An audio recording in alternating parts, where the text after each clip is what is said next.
بەخۆشەویستان دیارە لە سەر پرسی ئەوەی کە دیارە دەزانین کە پەرلەمانی عێراق دوێنێ بڕیارێکی دەرکرد بۆ ئەوەی کە وەزیری دارایی عێراق عەلی عەلاوی ئامادەی پەرلەمان بێ بۆ لێپرسینەوە لەسەر بەگشتی لەسەر دۆخی ئابووری عێراق و هەروەها لەسەر ئەو گۆڕانکاریای کە لە دۆلاردا کراوە بەرامبەر بە دیناری عێراقی. بەڵام عەلی عەلاوی ڕاگەنراوێکی بڵاو کردەوە وەڵامی داواکەی پەرلەمانی عێراقی دایەوە کە لەلایەن جێگری یەکەمی سەرۆکی پەرلەمانەوە ئاڕاستی کرا بۆ بۆی ئەندە بەشداری دانیشتنی پەرلەمان بکات و لێپرسینەوەی لەگەڵدا بکرێت. بەڵام عەلی عەلاوی ڕەتی کردەوە کە بچێتە پەرلەمان بۆ لێپێچینەوە لەگەڵیدا. لەسەرم بابەتە من میوانێکم دەبێت هەوڵ دەدەم گفتوگوی زیاتری لەگەڵدا بکەم کە بەڕێزیان شیروان میرزایە کە بەڕێزیان ئەندامی پەرلەمانی خۆلی پێشووی ئەنجومەنی نوێنەرانی عێراقن و بەڕێگەی سکایپەوە ڕاستەوخۆ لەگەڵما دەبن. کاک شیروان زۆر سپاس بۆ ئامادەبوونت بە شێوەیەکی گشتی ئەم داوایەی جێگری یەکەمی پەرلەمانی عێراق ئێوە چۆن دەبینن بۆ لێپێچینەوە لە وەزیری دارایی عێراق؟ سڵاتان لێبێ ئەم کاتتان باش و سڵاو لە بینەرانی خۆشەویست. دیارە هەردوو تیاری شیعیان باڵین هەردوو لای شیعات چ تیاری سەدری چ ئیتاری تەنسیقی لە کێشە ململانەیەکی سیاسی قوڵدان لە دوای نەتیجەی هەڵبژاردن بۆیە هەردوو لا هەوڵ دەدەن چی کارتی فشارە لە بەرامبەر یەکتر ڕای بکەشن. یەک لەو کارتانەی کە بەڕێز مختار سەدر ئێستا پەنای بۆ بردووە یان ڕای کێشاوە دژی هێزە سیاسیەکانی تر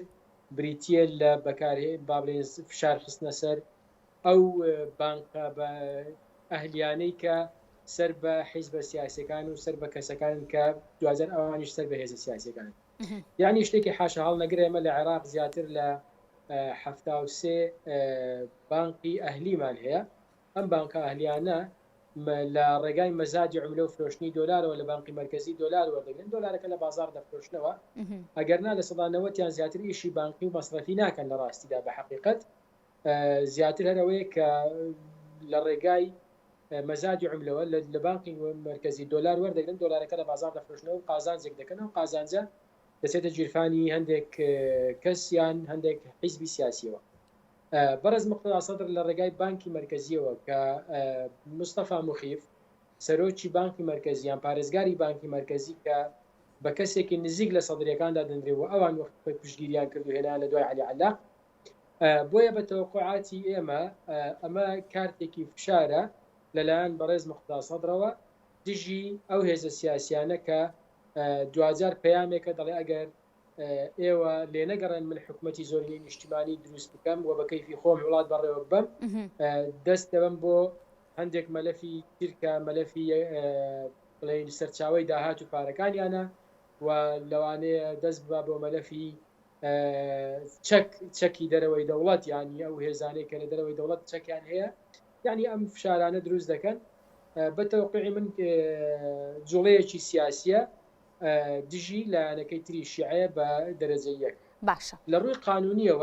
ڕووی قانونیەوە عفوکەی لە سەلاحیەتی پەرلەمان نییە لە ڕاستیدا نرخی دۆلار دیاری بکە. سەلاحیەتی بانکی مرکزیە حەسرەن. ئێمە دوو سیاستمان هەیە، سیاستێکی مالیمان هەیە، سیاستێکی نەقدیمان هەیە. سیاسەتی مالی حکوومەت و وەزارەتی دارایی لێ بەرپرسە. سیاسەتی نەقدی ئەوەی کە پەیوەندی بە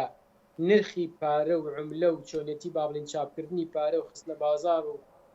مامەڵەکردن بە پارەوە هەیە لەگەڵ عملەی ئەجنەبی ئەمە ئیشی بانکی مرکزیە. بیریشمان نەچێ بڕیاری گۆڕینی نرخی دۆلار کاتی خۆی چەند هەنگاوێک بوو لە ڕاستیدا. یەکەم لەگەڵ سندوقی نەقلی دەولی بانکی دەولی دانیشتن کراوە. سندوقی نەقلی دەولی بانکی دەولی ئینزاری عێراقیان کردووە کە ئەگەر نرخی دۆلار بەو شێوێ بمێنێتەوە نەیگۆڕن عملەی دیناری عراقی ئینهیار دەکا، هاو شێوەی تمەنی ئێرانی و پارەی سووری پارەی لوبنانی بەم شێوەیە لێدێ. ئەمە یەک دوو وەزیری دارایی لەگەڵ بانکی مرکزی و لەگەڵ کازمی خۆی لەگەڵ هەموو هێزە سیاسیەکانی عێراق دانیشتوون. لەوێ وەزیری دارایی تەرحی ئەوەی کردووە هەموو هێزە سیاسیەکان ڕازی بوون بە سەدرەکانیشەوە. یعنی ئەو کاتەوەی کە پاڵپشتی ئەم هەنگاویان کرد یەکێک لەوانەیە کە زۆر بە قوت پاڵپشتیان کە سەدرەکان بوون. بۆیە ئەمە بڵین سەلاحەتی بانکی مرکزی و سەلاحەتی پەرلەمان نییە. بەڵێ دیارە ڕەزامەندی نێودەوڵەتیشی وەرگرتووە چونکە هەر دراوێکە گۆڕانکاری بەسەردادت لە وڵاتێکی دیکەیە بگومان پێویستە لە بەرامبەر دۆلار بێ یان هەر جۆرێکی دیکەی دراو بێ لە بەرامبەر دراوی ئەو وڵاتە پێویستە ڕەزامەندی نێودەوڵەتی لەسەر بێ دیاران بابەتە ڕەزامەندی نێودەوڵەتیشی وەرگرتووە لە کاتێکا کەیسادا پەرلەمانی عێراق داوای لێپێچینەوە دەکات لە وەزیری دارایی لەسەر ئەم بابەتە پێتان وایە هیچ مخالفاتێکی نێودەوڵەتی هەیە لەسەر ئەم بابەتە و ئەو گۆڕانکاری کە لە دۆلاردا کراوە گۆڕانکاریەکە پێتان وایە زۆر مبالەغە بووە زۆر گۆڕانکاریەکی زۆرە کە بۆ ئێستای عێراق گونجاو نەبێت وا پەرلەمان هەڵوێستی هەیە لە ئێستایە کاتی خۆی مە قسەمان زۆر لەسەرەوە کرد کە ناکرێت لە 118,000 بۆ $100 لە 118,000 یەکسەر بکرێت بە 145,000 یان 146,000 پێمان وا بەمە یعنی بازدانێکی زۆرە دەکرێت بە تەدریجی بێ بەڵام حکوومەت و بانکی مرکزی ڕێی وابوو کە نەخێر بە یەکجار چکە و کاتە سێ پێشنیار هەبوو پێشنیاری 165,000 هەبوو بۆ $100 145,000 135,000 دوجار دیارە لەسەر ئەوەی کە مامناوەندە لەسەر 145,000ەکە ساغ بوونەوە ئەمە بەشی دووەمی سیاسەتی بانکی مرکزی لە هەموو دنیا سربەخۆیە و ناکرێت سوڵتەی تەنفیزی یان با بڵێن سوڵتەی تر تەدەخولی تێدا بکەن ئەگەر بێت و پەرلەمانی عێراق ئەم خولە یان حکوومەت یان با بڵێن هێزە سیاسەکان لە ڕێگای تویتەوە بیان لە ڕێگای زەخت و فشاری سیاسیەوە بێت دەستکاری دۆلار بکەنەوە یعنی زەخت لە بانکی مرکزی بکەن بانکی مرکزی خۆی نەگاتە ئەو قەناعەتی پێوا بێ کە هەنگاوێکی هەڵێ بەڵام بە زۆر پێ بکەن دەبێتە مؤشیرێکی خراپ لەلایەن سندوقی نەقدی دەولی یعنی بڵێن سندوقی دراوی نێودەوڵەتی لەسەر بانکی مرکزی عێراقی و دوور نییە پەل بەهایە بۆی کە سندوقی نەقدی دەولی مامەڵەکردنی لەگەڵ بانکی مرکزی عێراقی سنووردار بکایان ڕای بگرێت چونکە لە هەر وڵاتێک بانکی مرکزی سربەخۆ نەبێت سندوقی نەقدی دەولی مامەڵەی لەگەڵ ناکات یعنی ئەمە تەداعیاتی خراپی دەبێت بۆیە فعلەن هەنگاوەکە کاتی خۆی پاڵپشتێکی نێودەوڵەتی هەبوو و پاڵپشتی سندوقی نەقدی دەولی و بانکی دەولی و بڵێن منەظەماتی یان با بڵێن مؤسساتی مالی و اقتصادی نێودەوڵەتی پشتگیری ئەو هەنگاویان کرد و هێزە سیاسیەکانیش پشتگیریان کرد لە ڕاستیدا خۆی ڕاستە هەنگاوەکە وا کەوتەوە هاوڵاتی زەرری لێکرد چونکە حکوومەت و بانکی مرکزی هیچ هەنگاوێکی تری نەنا بڵێن هاوتەریب لەگەڵم هەنگاوە بەوەی کە ئەوەی کە دەخلی مەحدودە بڵێن پارەیەکی کەمی هەیە موچەخۆرە کاسبە زەرەر نەکات تەنها هەنگاویان نەڕاستە و ئێستا تیاری سەدری یان با بڵێن سەید موقتەدا سەدر لە تویتەکەیدا با بڵێن لەسەر وەتەری شارع لەسەر بڵێن خەڵک دەزانێت خەڵک نیگەرانە لەم هەنگاوە و لە ناو خەڵکدا وا بڵاو بۆتەوە کە ئەمە تەنها حکوومەتی ئیسفادەی لێ کردووە بۆیە هاتووە ئەم تویتەی کردەوە وەکو فشارێک لەسەر هێزە سیاسەکانی تر و بانکی مرکزیش بەڵام ئەگەر بین لە تویتەکەی سەید موقتەداش ورد بینەوە باسی دابەزاندنی نرخی دۆلار ناکە باسی تەداعیاتی دەکات دەڵێ طبعا تویتەکە تۆزێک بە وردی داڕێژراوە باس لەوە دەکات ناڵێت نرخی دۆلار دابەزێننەوە دەڵێ بەرزبوونەوەی نرخی دۆلار زەرری لە خەڵکداوە تەداعیاتەکەی چارەسەر بکەن بۆ کاتی خۆی بانکی مرکزی لەگەڵ وەزارەتی دارایی کە هاتنە لیژنەی دارایی لەگەڵ ئێمە دانیشتن کۆمەڵێک بەڵێنیان نەگوتان ئێمە خاڵی یەکەم دووەم سێم چوارەم پێنجەم شەش حەوت خاڵ بوو ئێمە هەموو ئەوانە جێبەجێ دەکەین بۆ ئەوەی هاوڵاتی کەم دەرامەت هاوڵاتی کاسب موچەخۆرێک کە موچەیەکی کەم وەردەگرێت زەرمەند نەبێت لە مبادرەی بانکی مرکزی لە پێدانی قەرز لە بەسەلەی دعمی بەرهەمی ناوخۆ لە پێدانی قەرز بەوانەی کە ئیشی دانەوێ ئیش بکەن لە باشترکردنی سەبەتەی خۆراک بەڵام تەمەشا دەکەین عێراق لە سەدا دەی ئەوانەشی جێبەجێ دەکەن باش تەنها دۆلارەکەیان گران کرد لەبەرەوەی حکوومەت ئیسیفادەیەکی یەکجار زۆری لە گرانکردنی نرخی دۆلار باشە کاک شیروان جەنابەت دەزانین کە ئەندامی خولی پێشووی ئەنجومەنی نوێنەرانی عێراق بوویت دەمەوێت بزانم لە ئێستادا چەند ئەم داوایی پەرلەمانی عێراق بۆ لێپێچینەوە لە وەزیری دارایی عێراق یاساییە لە کاتێکا دەزانین لە ڕووی تەشریعیەوە یا لیژنەکان پێگەن نەهێنراوە تاوەکو لیژنە یاساییەکان کە ئەمە ڕۆڵیانە بێ بۆ گفتوگۆکردن لەسەر کۆی بابەتە ئەو بابەتانی کە تایبەتە بە لێ پێچینەوە پێتان وایە ئەمە لە ڕووی تشریعی و لە ڕووی یاساییەوە ڕێگە پێدراوە چونکە بەپێی مادەی 42 پێڕەوی ناوخۆی پەرلەمانی عێراق بێت پەیڕەوی ناوخۆی ئەنجومەنی وەزیران پرۆژە یاساکانی خستۆتە چوارچێوەی و کارانی لە دەرەوەی سروشتی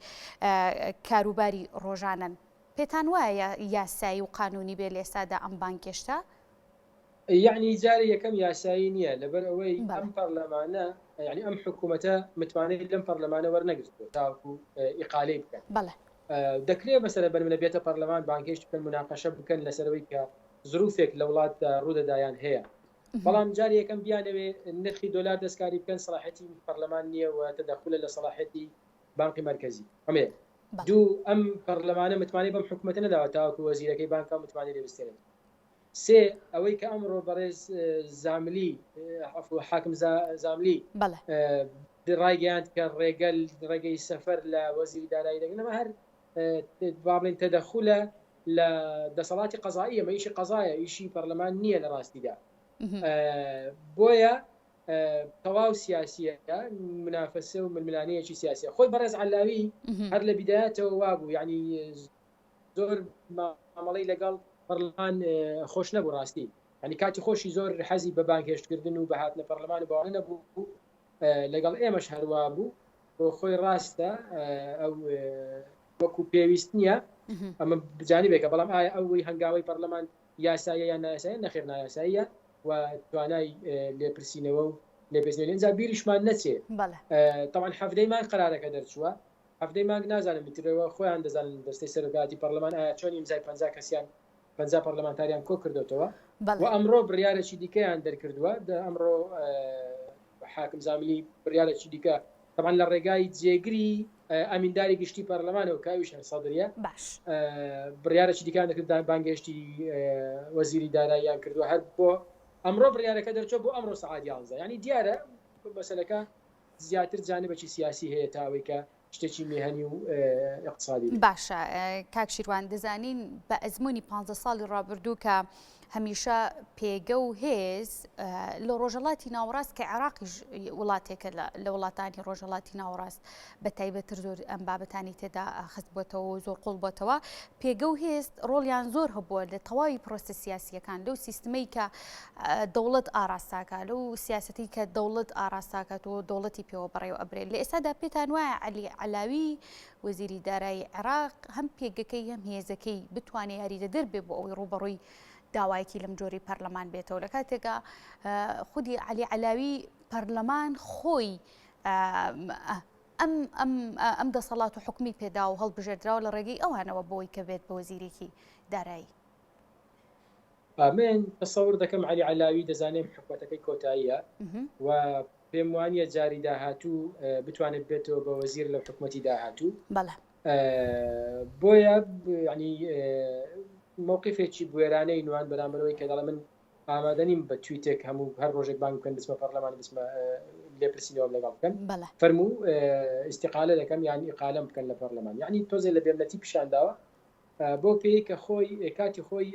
بەڕێز کازمی هێناویەتی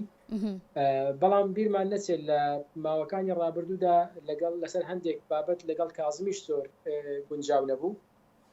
و بۆ خۆی دەزانێت کە ئەمە لە حکومەتی داهاتوودا زۆر زەحمەتە جارێکی کە بێتەوە بە وەزیر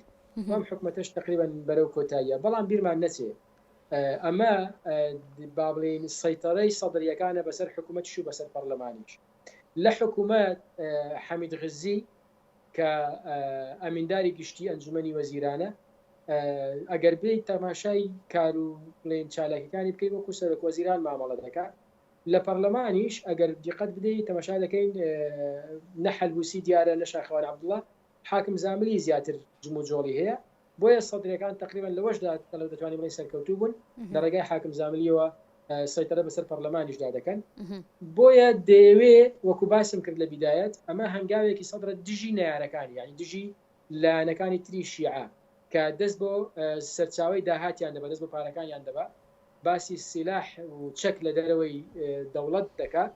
و باسی سیستەمی سیاسی دەکات کە دەڵێ من سیستەمی زۆرینە پەیڕەو دەکەم و لەگەڵ هەمویان جارە شریکە حکوومەتی تەوافقی دروست ناکەم یعنی دەکرێت بڵین لە هەر سێ ڕوانگەکەیەوە فشاری هێناوە بۆ لایەنەکانی تر دوجار ئەمە بهینە ینی چێبرچێ لە بینی ئەم دوولایەنە دیار نییە تا ئێستا لە ڕاستیدا لە عێراق